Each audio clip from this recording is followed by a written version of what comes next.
इतिहास के पन्नों से।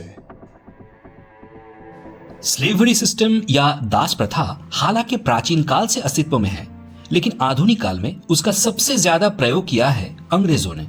लेकिन फिर 1833 में इस प्रथा का कानूनी तौर पे खात्मा भी किया उन्हीं अंग्रेजों ने।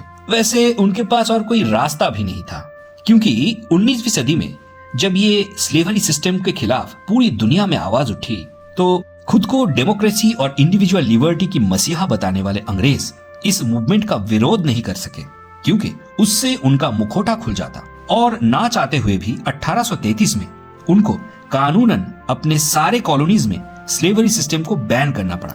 परंतु जहां एक तरफ अंग्रेज दास व्यवस्था को खत्म किए, वही काफी चतुराई के साथ एक ऐसा नया सिस्टम लाए जिससे ना के दास व्यवस्था को कानून सिद्ध कर दिया, बल्कि इस बार जो लोग गुलाम बन रहे थे वो खुद आके एग्रीमेंट पे अपना सहमति देके अपनी मर्जी से अंग्रेजों के गुलाम बन रहे थे। इस नए व्यवस्था का नाम था इंडेंचर्ड सिस्टम।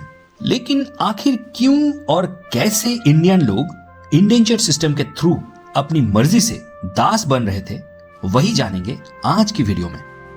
तो अंत तक बने रहिए, क्योंकि वीडियो इंटरेस्टिंग होने वाली है। इंडेंचर का लीगल प्रोविजन का उत्पत्ति इंग्लैंड में हुआ था, जो अंग्रेज अपने कॉलोनीज के लोगों के लिए बनाए थे। इस प्रोविजन के अंदर ब्रिटिश कॉलोनी के लोग कोई एक ब्रिटिश कंपनी या फार्म के साथ कॉन्ट्रैक्ट साइन करते थे एम्प्लॉयमेंट के लिए कुछ एक निर्धारित समय तक, यानी कि उस निर्धारित समय तक वो लोग उस फार्म या कंपनी के लिए काम करेंगे और बदले में पैसा कमाएंगे। लेकिन एम्प्लॉयज बनने की जगह असल में ये लोग उन कंपनीज का स्लेव या दास बन जाते थे और पैसा भी नहीं कमा पाते थे। यानी कि वही दास प्रथा चालू रहा, लेकिन कानून के नजर में लीगल तरीके से। दरअसल पूरी दुनिया में फैली ब्रिटिश की कॉलोनीज में ये लोग कई तरह के इकोनॉमिक एक्टिविटी करते थे, जैसे गन्ने की खेती, कपास की खेती, चाय का बगीचा, रेलवे की संप्रसारण का काम, और ये सारे कामों के लिए स्लेवरी सिस्टम का खूब यूज होता था। लेकिन जब ये प्रथा बंद हो गया, तब ब्रिटिश लोग दूसरा तरीका अपनाए इंडेंचर्ड प्रोसेस के माध्यम से। और इस प्रोसेस को इंप्लीमेंट करने के लिए अंग्रेज लोग इंडियन लोगों का ही इस्तेमाल ज्यादा किए, जिसके चलते 1833 के बाद से इंडियंस सिर्फ इंडिया देश के अंदर ही ब्रिटिशों का गुलामी नहीं किए, बल्कि बाहर के देश में खुद अपनी मर्जी से जाके ब्रिटिशों की गुलामी करने लगे। लेकिन जानबूझ के ऐसा कॉन्ट्रैक्ट लोग क्यों साइन करते थे, आइए समझते हैं अगले सेक्शन में। कैसा लगेगा अगर कोई आपको झूठ कहे, झूठी वादे करे, आपकी जिंदगी में कुछ अच्छा होगा इसका आशा दिखाए, और फिर उसकी बात सुन के आप कर्जे में डूब जाओ। कुछ ऐसा ही हुआ था इंडियन लोगों के साथ इंडेंचर्ड सिस्टम में। ब्रिटिश द्वारा कुछ रिक्रूटर्स नियुक्त किए जाते थे, जो इंडियंस तो थे लेकिन पैसों के बदले ब्रिटिशों के लिए काम करते थे। इनका काम होता था गांव गांव, शहर शहर घूम के ऐसे लोगों को ढूंढना जो गरीब हो या समाज में प्रताड़ित हो और जिंदगी की उलझनों में बुरी तरह फंसे हो। और ब्रिटिश शासन के अंदर ऐसे लोगों की कोई कमी नहीं थी। जैसे ही कोई मिल जाता तो ये रिक्रूटर लोग उन्हें अपनी चिकनी चुपड़ी बातों में फंसा लेते। उन गरीब और लाचारों को बोला जाता था कि देश की किसी बड़े शहर में कोई बड़ा कंपनी या फार्म के अंदर काम करने के लिए सक्षम लोग चाहिए, बदले में रहना, खाना और अच्छी तनख्वाह मिलेगी। ज्यादातर लोग उनकी बातों की झांसे में आके हामी भर देते थे और उनके साथ चले जाते थे। फिर उनको किसी बड़े शहर में लाके रखा जाता था और उनसे इंडेंचर नाम की एक कॉन्ट्रैक्ट साइन करवाया जाता था।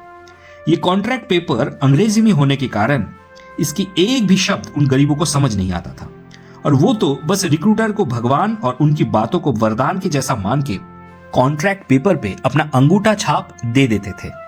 कॉन्ट्रैक्ट्स के बारे में उनको कहा जाता था कि ये 4-5 साल के लिए है, इस दौरान अच्छा रहना, अच्छा खाना और अच्छी तनख्वाह मिलेगी। 4-5 साल में काफी सारे पैसे इकट्ठे हो जाएंगे और फिर वो उन पैसों के साथ घर वापस लौट सकते हैं। कॉन्ट्रैक्ट पेपर पे लिखी कई सारे विषयों पे झूठ बोला जाता था या छुपाया जाता था, जैसे क्या काम करना पड़ेगा, कहां जाके काम करना पड़ेगा, कितनी दूर है वो जगह, और पसंद ना आए तो ये कॉन्ट्रैक्ट तोड़ के निकलना संभव नहीं है, या फिर कॉन्ट्रैक्ट तोड़ने की जुर्माने की राशि कितनी है, ये सारी जानकारी नहीं दी जाती थी। कॉन्ट्रैक्ट पेपर का काम खत्म होने के बाद उनको कोलकाता जैसी शहर में लाया जाता था जहां पे पोर्ट या बंदरगाह है। इसके बाद उनको जहाजों में डाल के इंडिया के बाहर ब्रिटिश की कई दूसरी कॉलोनीज में लाया जाता था। जहाजों से लाने की खर्चा भी उन हर एक इंडियन इंडेंचर्ड लेबर को ही उठाना पड़ता। इसके लिए कई लोग जाने से पहले अपनी पूरी जमा पूंजी रिक्रूटर्स को दे देते थे, तो कई लोग जिनके पास पैसे नहीं होते थे उनसे बाद में जब तनख्वाह मिलती तो उस तनख्वाह से काट लिया जाता था। एक एक जहाज में क्षमता से अतिरिक्त इंडेंचर्ड लोग भरे जाते और फिर उसे रवाना किया जाता।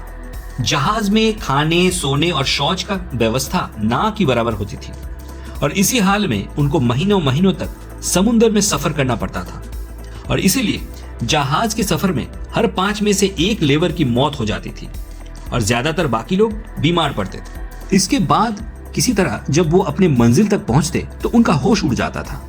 बहुत ही छोटे और गंदे कमरे में उनको रखा जाता था जिनमें हवा और रोशनी ना के बराबर होता था। स्वच्छ पीने का पानी और भरपेट खाना उनको सिर्फ अपने सपनों में ही मिलते थे।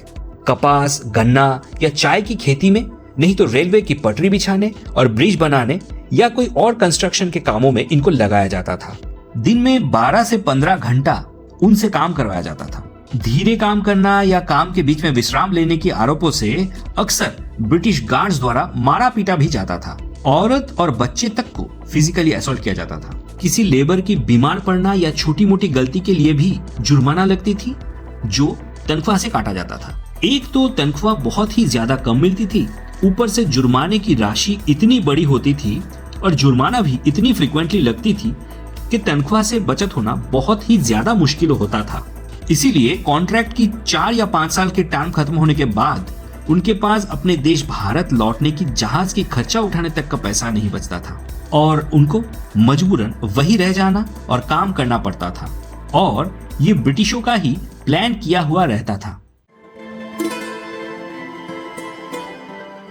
यहां तक कि लेबर लोग अगर अत्याचार से तंग आके विरोध दिखाते, मालिक या ब्रिटिश लोगों के खिलाफ भिड़ जाते या हाथापाई कर लेते तो उनके खिलाफ लिए गए लीगल एक्शंस के तौर पे उनके लेबर एग्रीमेंट के टर्म ड्यूरेशन बढ़ा दिया जाता।